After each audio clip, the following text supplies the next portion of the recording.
we're back. The El Donzo and D show here on Cities 92.9, the news and talk of Bloomington Normal. I'm El Donzo. I'm Deez. And we're back into this Biden thing. On the last segment, we talked about Donald Trump and this whole Jack Smith thing where he thinks he's going to be indicted and he's going to go to jail, which, as we said in the last segment, wouldn't surprise either of us, right, if they could try to get this thing to stick. Oh, absolutely. So far, Donald Trump has been the Teflon Don. I don't know how long that's going to last for him, though, but hopefully he can dodge this one like he's dodged everything else, because honestly, he's the most vetted president I think we've ever had in our lifetime. That's just me. I can't see how he's not. They have done everything short of giving him a colonoscopy, if you ask me. I'm not convinced that they haven't done that. Like rooting around up in there, trying to find something, trying to find some polyps or some kind of Russian PP tape or something like that. But what's really interesting is we got the story pulled up, and let's hit the whistleblower thing first. Deez, what do you think? Yeah, the report just came out today. The FBI, what's the little fancy name for it? Do you remember? Oh, yeah, FD 1023 form. Yes. Was released today by Senator Chuck Grassley, and you can go on and read it. It's literally public knowledge now. There is some redacted information, but it's basically saying Joe Biden, Hunter Biden, allegedly coerced the Burisma CEO, Mykola. Sound it out. Zlochevsky. That's very good, Deez. Hey. One more time, Mykola what? Zlochevsky. Close enough. To pay them millions of dollars in exchange for their help in getting the Ukrainian prosecutor investigating the company fired, according to allegations contained in a now unclassified FBI document released Thursday. He said he released the document, which describes an alleged criminal bribery scheme, involving Vice President Biden and a Ukrainian business executive, so that the American people can read this document for themselves without the filter of political or politicians and bureaucrats. And again, it's a pretty long form, but just some highlights of it. This guy talks about all these meetings and how, they thought it was a $50,000 payment, but they're like, no, it's $5 million for one Biden, $5 million for the other. The timing of it, they specifically talk about how the timing of it happened basically around the same time that Biden made his now famous statement of, told him that we weren't going to give him aid until they fired him. So they fired the son of a bitch. Yeah, exactly. And like I said, if you look at all the quote, air quotes, evidence that they have in any of the Trump investigations, it pales in comparison to just this document alone. It's really not evidence. And then when you put that together with the other whistleblower that's saying that he was a FBI agent and they watched them slow walk the Hunter Biden laptop thing, which and all this stuff we've known, though. We have been saying this for 2 years now. This is what happened, and now they finally have the whistleblowers coming out, because we were called tinfoil hat conspiracy theorists. This guy goes on there, Joe Biden goes on there, goes, "Where's the money?" All cocky. We're showing everybody. These people are showing the American people where the money's at. They're showing them. Yeah, and we had the IRS whistleblower basically said that Hunter Biden had a $14 million payment covered up at one point. How much more do they need? We would, if that was either one of us, we'd be in jail. And for the people listening right now, if that was you, because if you're listening to the El Donzo and D show, you think like we do. You would be a target. You would be in the gulag. Look at what happened to these January 6 people that just were welcomed into the Capitol by the Capitol Police. And now we know it's come out, and Tucker Carlson had evidence of this too, that he talked to Stephen's son, who was the chief of the Capitol Police, and he told Tucker Carlson that they had federal agents infiltrated and embedded in the protesters. Point being with the IRS thing, we kind of got off in the weeds with that. Excuse me. We got off in the weeds with that. But these people are obviously being treated different than any other American citizen. So, Lady Justice is not blind at this point. That's what I'm trying to get across. But sorry to interrupt, Deez. Go ahead.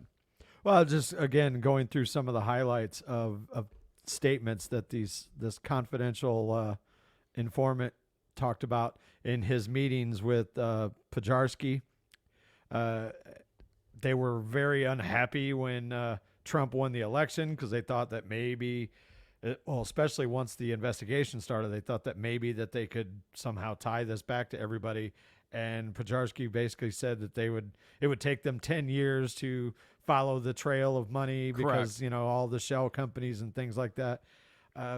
Again, if you haven't, I encourage you to jump onto any of the news sites, but I'm pulling it off of Fox. You can read the entire document, and there's just nugget after nugget after nugget that from a highly credible source, the FBI themselves called this person a highly credible source, and it's pretty damning evidence, man. It's sickening, considering all the other stuff that's going on in this country with whether it be Trump or anybody. And these people are getting away with this, and people are acting like it's no big deal. And obviously, our country has been greatly affected by it. I would say greatly affected. It's been greatly damaged. I mean, I'll take it one step further. I was talking to a person, and they were really down on Trump for the way he handled COVID. And this fella had some good points to him. Don't get me wrong. My point to this is when COVID hit, Donald Trump was the president of the United States of America. All eyes were on him. He made some mistakes. Everybody made mistakes, but he copped to it. Shouldn't have listened to Fauci. But this guy was kind of PO'd, kind of pissed that Trump didn't come out and say, you know what, I screwed up. Well, he didn't screw up. He did what he had to do. Now, what I want to do real quick, D's, and for everybody else listening. Before you do that, I have to read my favorite part of the whole report. Okay, go ahead and read your favorite part of the whole report, then we'll go into it. Zlochevsky made a comment that although Hunter Biden was stupid and that his dog was smarter, Zlochevsky needed to keep Hunter Biden on the board so everything would be okay. So, yeah, that was one of those things about, I'm sitting right here with my father right now. Right. Doing that influence. That's what we have in the White House right now. Yeah, that's a whole different matter. That was the Chinese stuff. Absolutely. Yeah. Absolutely. We have all these things. I've said it before and I'll say it again. Grifters are going to grift.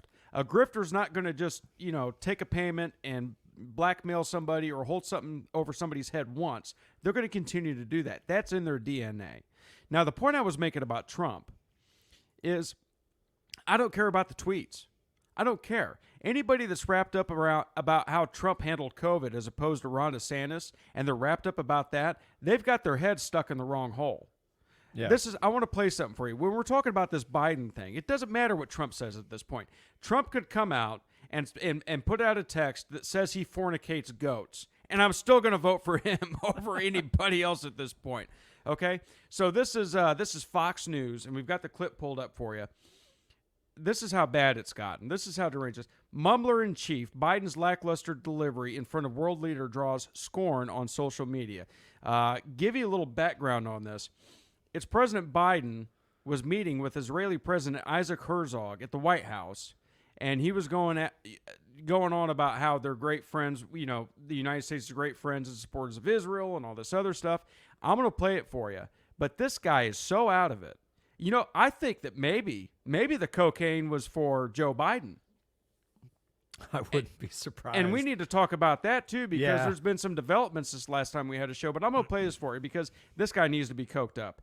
I don't condone cocaine usage, but this guy needs to be coked up. Let's see if we can get this to play and roll it. Any moment.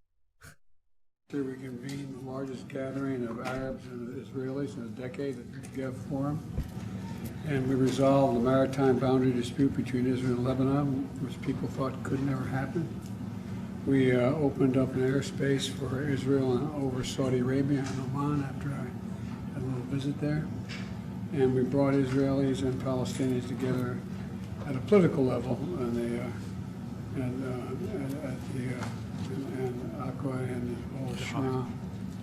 And as I affirmed to Prime Minister Netanyahu yesterday, America's commitment to Israel is firm, and it is ironclad. And we're committed as well to ensure that Iran never acquires a nuclear weapon. I want to tell you something. I can have a 30-pack in me and speak better than that. He started out, I mean, as strong as you could possibly start out for an 80-year-old man. But then, I mean, you could almost hear him fading, and It was like he was having heroin nods. yeah. That's exactly what it was like. Yeah, he definitely sounded like he needed a bump. Well, at least we don't have Donald Trump in there anymore. Yeah, at least we don't have a guy that can articulate a sentence. Right. And you could see Isaac Herzog's, the look on his face. Or walk a flight of steps. Or walk a flight of steps. That's another story we're Yeah. going to get to as well. This was, okay, I met with an older gentleman that had Alzheimer's just a couple weeks ago. I met him. Really nice guy, but you can tell he was in the later stages. And he would just kind of mumble and repeat the same story. Nice guy. I mean, you can't help it. Mumble and repeat the same story. And I'm trying not to have that puzzled look on my face. This was the look that Isaac Herzog had on his face the whole time that Joe Biden is mumbling. It's like he's kind of appeasing him at that point. You know what I mean? Yeah. That's what we have in the White House. Yeah. That's who we have leading. Well, we know he's not leading our country, folks. I mean, we're not stupid here. But that is the face of our country. So when it comes down to nuclear war or war with Russia, which we have a whole lot of that coming up too, how can you have any faith in the system? Our country's lost. I have zero faith in our system. I have zero faith in our system right now. We're going to try to keep the faith right here on the Aldonzo and D show because, damn it, it's got to get better. I don't care if it takes 1,000,000 years. We got to make this better.